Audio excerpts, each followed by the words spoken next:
Assalamualaikum warahmatullahi wabarakatuh. Perkenalkan, nama saya Muhammad Zikri Alfiansyah. Saya adalah mahasiswa Universitas Cipaseong Tasikmalaya, Prodi Sistem Informasi. Pada kesempatan kali ini saya akan membahas topik mengenai NIST Cyber Security Framework atau NIST CSF, sebuah kerangka kerja standar yang digunakan untuk meningkatkan keamanan siber dalam suatu organisasi. Langsung saja mari kita masuk ke pembahasannya. National Institute of Standard and Technology Cybersecurity Framework adalah kumpulan standar, pedoman, dan praktik terbaik yang bersifat sukarela untuk membantu organisasi mengelola risiko keamanan cyber. Jadi, NIST CSF adalah kerangka kerja yang diterbitkan oleh pemerintah Amerika Serikat, namun digunakan secara global.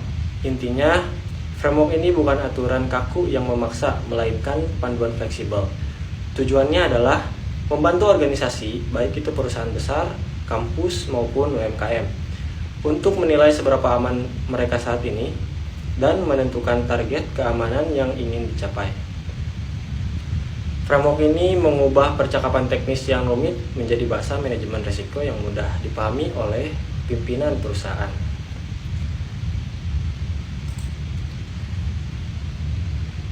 Selanjutnya ada 5 fungsi inti atau the core function, di mana di dalamnya ada identify, protect, detect, respond, dan recover.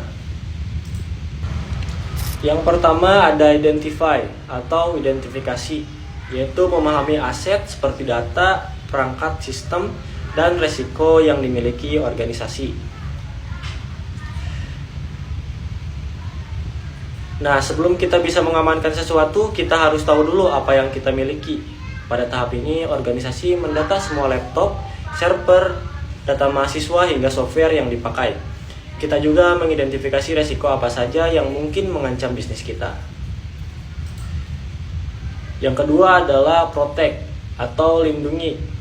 Menerapkan langkah keamanan untuk mencegah insiden. Contohnya kontrol akses dan enkripsi.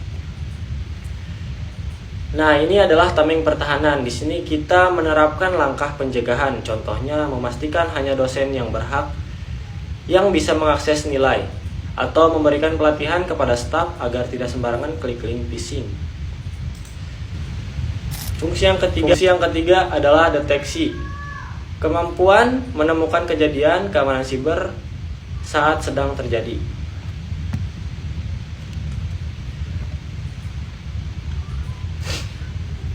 Jadi kita harus sadar bahwa pertahanan sekuat apapun bisa ditembus. Maka dari itu kita perlu alat pendeteksi seperti antivirus atau sistem monitoring yang memberi alarm jika ada aktivitas mencurigakan. Yang selanjutnya yaitu respon, yaitu tindakan yang diambil saat insiden terdeteksi untuk meminimalkan dampak. Nah, jika alarm berbunyi, apa yang harus dilakukan? Tahap ini mencakup strategi penanganan, misalnya segera memutus koneksi internet server yang terkena virus agar tidak menyebar ke komputer lain. Lalu tim IT melakukan analisis forensik. Dan fungsi yang terakhir yaitu recover atau pemulihan. Rencana untuk mengembalikan layanan yang terganggu akibat insiden cyber. Jadi setelah serangan berhasil dihentikan, bagaimana cara kita bangkit kembali? Nah, ini mencakup memulihkan data dari backup, memperbaiki celah keamanan yang tadi ditembus agar tidak terulang, dan berkomunikasi kepada publik atau pihak terdampak bahwa sistem sudah aman kembali.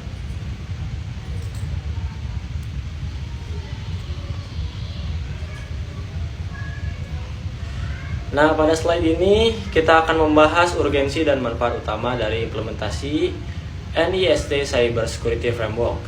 Terdapat 3 poin keunggulan utama.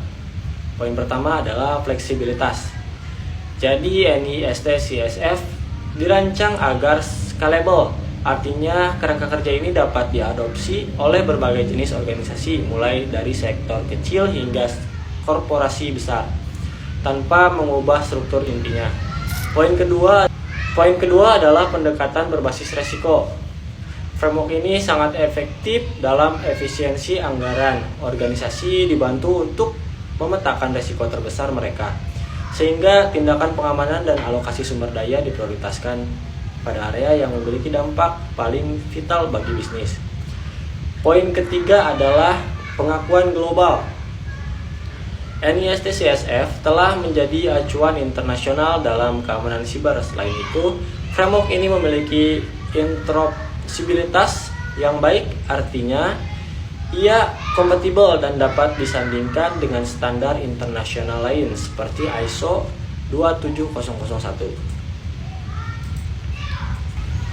Nah, jadi sebagai kesimpulan, NIST Cybersecurity Framework mengajarkan kita bahwa keamanan siber bukan hanya soal memasang antivirus atau membuat paspor yang rumit.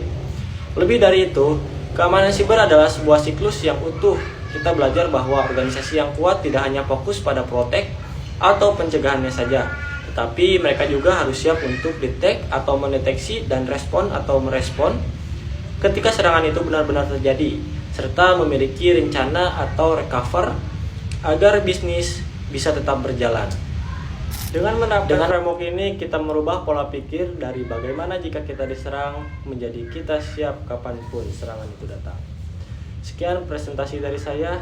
Mohon maaf apabila ada kekurangan. Terima kasih. Wassalamualaikum warahmatullahi wabarakatuh.